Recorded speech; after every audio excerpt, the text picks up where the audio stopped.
یه ماشین خاکستری دیدن، یه پیکاری آقا داشت اون موقع قیمتش 28,000 تومن پیکار. بنز فقرا توجه کنید. آقا حسین آقا ایده الله هم راننده مقدس شد.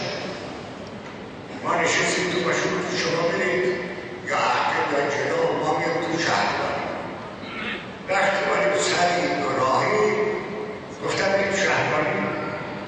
آقا سینا گفتم من فرمون پیچان رو تو دام سر ماشین را به طرف منزل آقا، همون جایی که جایگاه من بود، سرم کوچه همینجا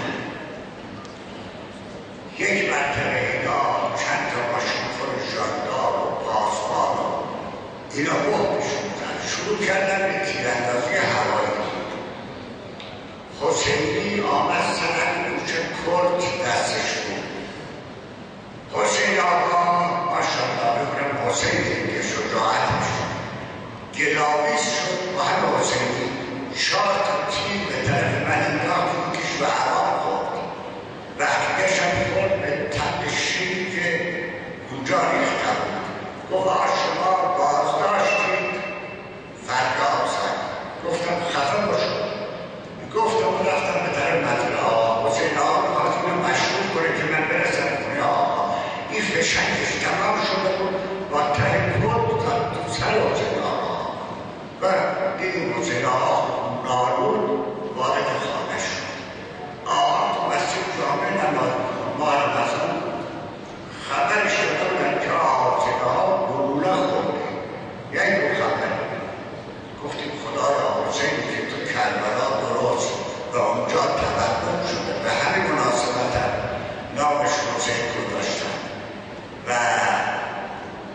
این قرد مورد علاقه آقا هست. چه بکنیم؟ بیبی که خیلی ناراحت شد از سر خونا بوده حسین آقا از مسجد جامعه با جمعیت آمد.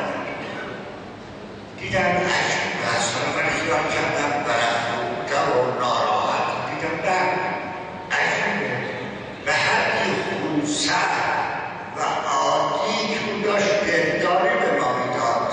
مهم نیست سر حسین پاسمان کنیم، مهم نیست چیزی نیست.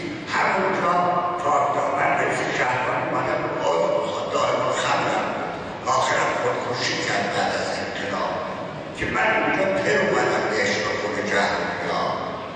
بهش گفتم من امشب تنها ساعتی یاد نمیام تو قبرستان خودشون تو هم با سپاه بیاد ببینم یه بلوف اینجوری زدن رفتن ساعتی یادن رفتن تو قبرستان خودشون. هر چه انتظار تو شنیدم اونا نیومدن.